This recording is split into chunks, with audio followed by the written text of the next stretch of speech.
कि उनके इतने गेन्स आ कैसे रहे हैं। वो एक्सरसाइज कुछ भी कर रहे हैं, फॉर्म कुछ भी कर रहे हैं।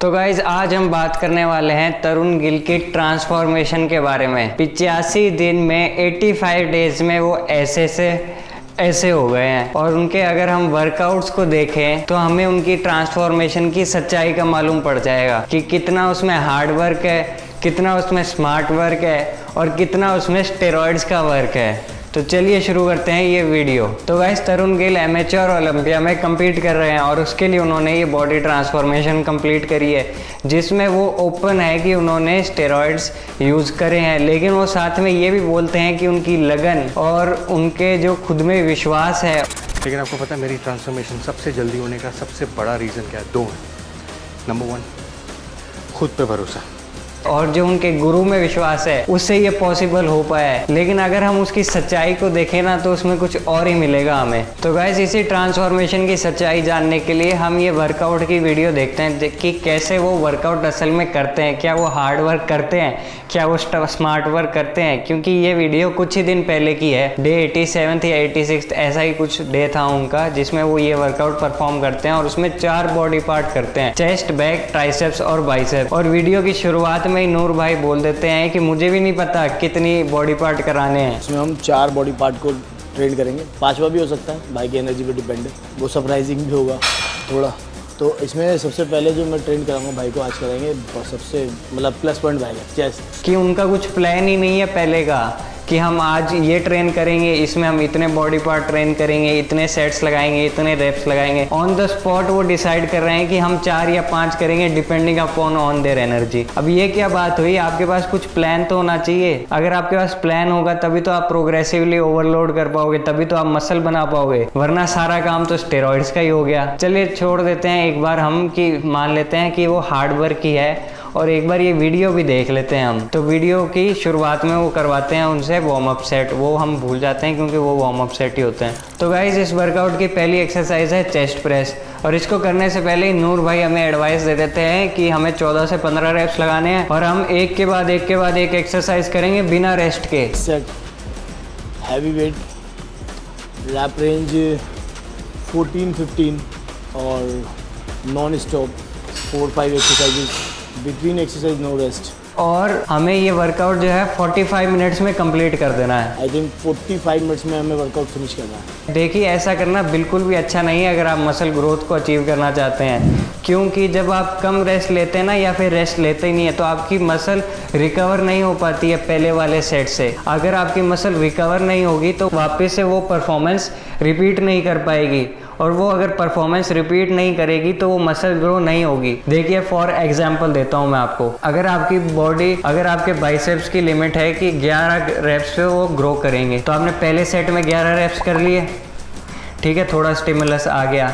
अब मान लीजिए कि दूसरे सेट में वो 9 या 10 रेप्स पे ग्रो करेंगे, क्योंकि थोड़ा सा काम आपने कर दिया है। अगर आप रेस्ट ही नहीं लेंगे और 3 या 4 रेप्स ही दूसरे सेट में परफॉर्म कर पाएंगे, तो मुझे बताइए क्या बाइसेप्स ग्रो करेगी? क्या बिल्कुल नहीं करने वाली है, क्योंकि उसको इतना स्टिमुलस ही नहीं मिल रहा है। उसको उतनी मसल, अगर लेमैन की भाषा में बोलूँ ना, तो वो मसल इतनी टूट ही नहीं रही है कि वो ग्रो वापस कर पाए। अब कुछ लोग बोलेंगे कि नहीं भाई हमें बर्न फील होता है कि हमें मेटाबॉलिक ओवरलोड हो रहा है। लेकिन आप मेटाबॉलिक ओवरलोड जो है वो एक छोटा कंपोनेंट होता है मसल ग्रोथ का। उससे पहले आपको मस्कुलर टेंशन चाहिए होती है, प्रोग्रेसिव ओवरलोड चाहिए होता है, इसेंट्रिक ओवरलोड चाहिए होता है। जब वो 3 चीज़ें आप कवर करेंगे उसके बाद आप मेटाबॉलिक ओवरलोड पे जाएंगे ना, तब आपको मेटाबॉलिक ओवरलोड के बेनिफिट्स मिलेंगे। ये नहीं कि आप खाली बर्न से ही मसल ग्रोथ करें, ऐसे मसल ग्रोथ नहीं होने वाली है। आपको मस्कुलर टेंशन चाहिए, आपको क्लोजर टू फेलियर जाना पड़ेगा। आपकी मसल तक जब तक ऑक्सीजनेटेड ब्लड नहीं पहुंचेगा और वो बिना ऑक्सीजन के काम करती रहेगी तो वो ऑप्टिमल अपनी कैपेसिटी पे कैसे काम करेगी, कैसे वो ग्रो होगी, कैसे वो ब्रेक होगी और कैसे वो वापस ग्रो होगी? नहीं होने वाली है वो। तो ये अप्रोच बिल्कुल ही ख़राब है।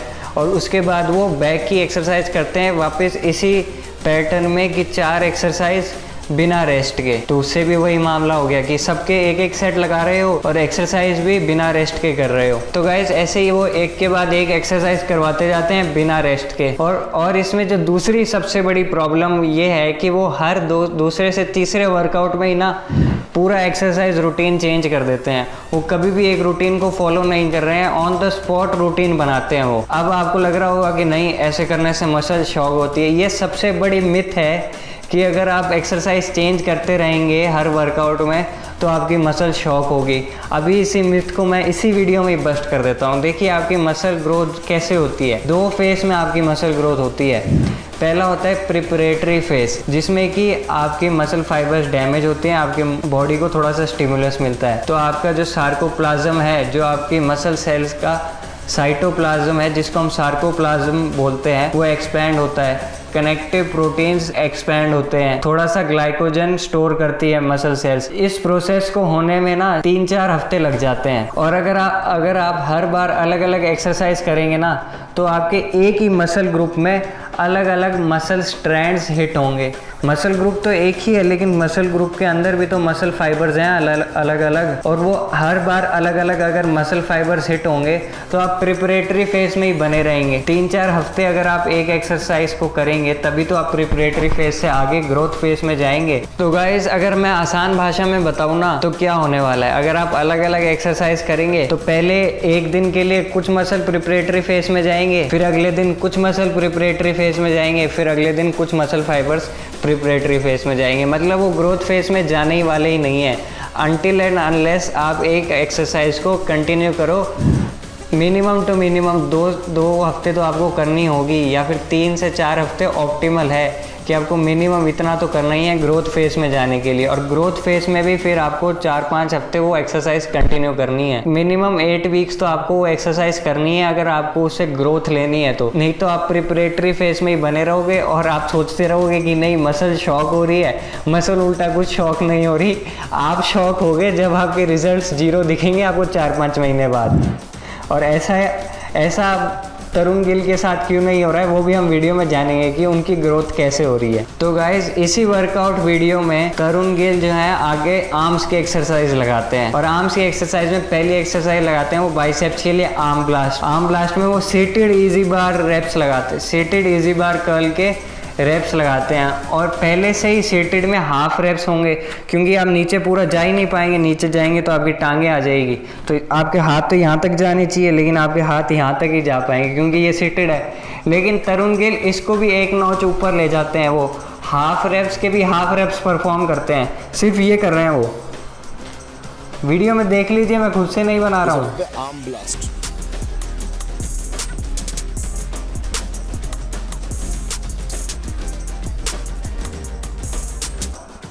देखिए एक बार फिर से देखिए, सिर्फ ये कर रहे हैं।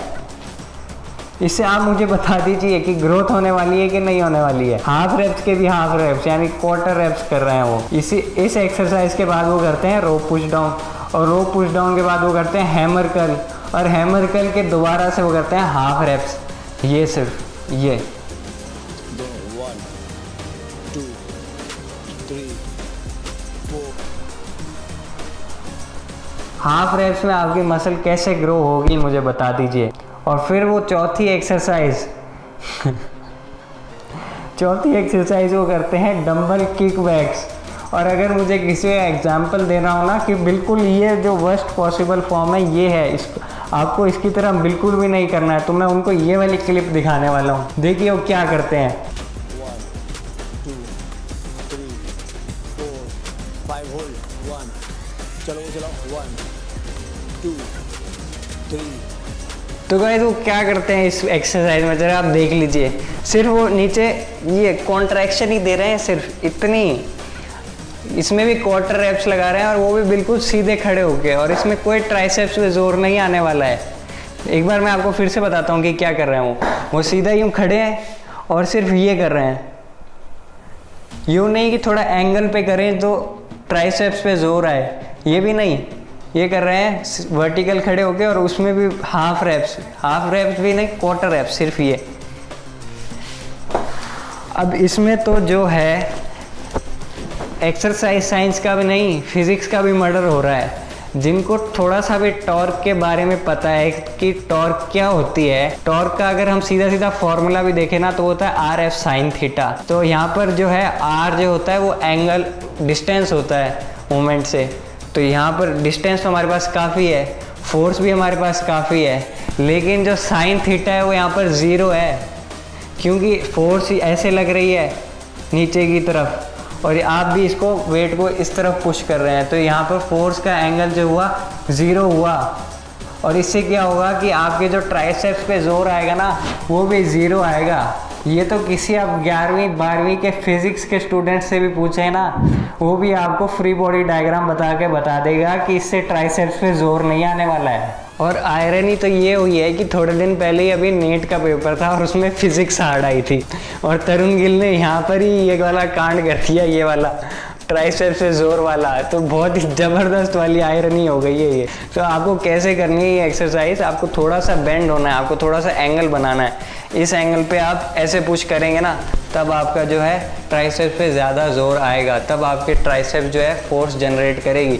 अगर आप ये करेंगे ना तो कुछ नहीं होने वाला है, आपके ट्राइसेप्स तो बिल्कुल ही ग्रो नहीं होने वाले हैं। फिजिक्स ज़ीरो, फिजिक्स में 0 मार्क्स हैं। तरुण गिल के पास कॉमर्स थी इसलिए उनको पता नहीं होगा, लेकिन मैं साइंस का स्टूडेंट हूँ इसलिए मैं उनको ये थोड़ी सी टिप दे देता हूँ कि थोड़ा सा एंगल पे करिएगा, ये ऐसे फिजिक्स का मर्डर मत करिए। तो गाइज अब बात आती है एलिफेंट इन द रूम की, कि उनके इतने गेंस आ कैसे रहे हैं। वो एक्सरसाइज कुछ भी कर रहे हैं, फॉर्म कुछ भी कर रहे हैं, क्वार्टर रेप्स लगा रहे हैं, सेट एक रेस्ट बिल्कुल कम, फिर भी उनकी इतनी ज़बरदस्त ट्रांसफॉर्मेशन कैसे हुई। और आंसर हम सबको ही पता ही है कि एनाबॉलिक से ही हुई है। देखिए जब आप एनाबॉलिक्स लेते हैं ना तब आपको स्मार्ट वर्क करने की ज़रूरत नहीं है। अगर मैं किसी के मजदूर को टेस्ट डायनाबॉल इनके इंजेक्शन और गोलियां दे दूँ ना किसी मजदूर को जो कि पूरे दिन काम करता है, मैं दावे के साथ कह सकता हूँ कि उसकी भी ग्रोथ हो जाएगी, मसल ग्रोथ 10 से 15 पाउंड 1-2 महीने के अंदर ही। जब आप एनाबॉलिक्स लेते हैं ना सिर्फ आपको क्या करना होता है, स्टिमुलस ही देना होता है। आपको थोड़ा सा जिम में जाके एक्सरसाइज करिए और थोड़ा फेलियर के पास जा सकते हैं, जो कि तरुण गिल कुछ एक्सरसाइज में जा रहे हैं तो इसलिए उनकी ग्रोथ हो रही है। And I can assure you कि अगर आप ऐसे एक्सरसाइज करेंगे ना तो आपकी 0 मसल ग्रोथ होगी, भले ही आप 10 साल तक लगे रहें, क्योंकि इससे आपकी मसल को स्टिमुलस ही नहीं मिलने वाला है। चाहे आपकी डाइट कितनी अच्छी हो, स्लीप अच्छी हो, सप्लीमेंट अच्छे हो, लेकिन जब तक आपकी मसल को स्टिमुलस ही नहीं मिलेगा कि इसको ग्रो होना है तो प्रोटीन करेगा क्या। जब तक वो मसल ब्रेक ही नहीं होगी तो प्रोटीन अपना काम कैसे करेगा। उसका काम ही उसको रिकवर करने का है। रिकवर कब होगी, जब वो ब्रेक होगी। अगर ब्रेक ही नहीं होगी तो सब बर्बाद है। डाइट सप्लीमेंट जो भी करते हो ना, स्लीप व्लीप सब बर्बाद है। और अगर आप ये एक्सरसाइज करेंगे ना, ये वर्कआउट रूटीन फॉलो करेंगे तो भूल जाओ, मसल ग्रोथ तो दूर की बात है। हाँ, एनाबॉलिक से आप कर सकते हो, एनाबॉलिक से करोगे तो आपकी मसल ग्रोथ हो सकती है, क्योंकि आप फेलियर तक तो जा ही रहे हो। एनाबॉलिक्स जो है आपकी मसल ग्रोथ को एक्सेलरेट कर देंगे, और एनाबॉलिक्स का नाम ही एनाबॉलिक्स है, मतलब कि वो आपकी बॉडी में एक anabolic environment, growth environment generate कर देते हैं। तो इसलिए आप तरुण गिल को जो है एंटरटेनमेंट के लिए देख सकते हो, मोटिवेशन के लिए देख सकते हो, लेकिन उनके एक्सरसाइज और वर्कआउट रूटीन को फॉलो मत करो। और जैसा कि वो अपनी वीडियो में कहते हैं कि मुझे खुद पर भरोसा है, मुझे गुरु पर भरोसा है। ठीक है, आपको अपने गुरु पर भरोसा होना चाहिए। मैं ये नहीं कह रहा हूँ कि सब कुछ काम ही उन्होंने गलत किया है, कुछ काम उन्होंने ठीक भी किए हैं, लेकिन खास करके जो अगर हम उनके वर्कआउट प्रोग्राम की बात करें ना तो बिल्कुल भी अच्छा नहीं है अगर हम मसल ग्रोथ की बात करें। और जो 90% काम है ना वो उनके एनाबॉलिक्स ही कर रहे हैं। तो गाइज़, अगर आपको इस वीडियो से bio, physics, exercise and sports science तीनों की नॉलेज मिली हो तो लाइक, शेयर और सब्सक्राइब ज़रूर कर दो। मिलते हैं हम नेक्स्ट वीडियो में। जय हिंद।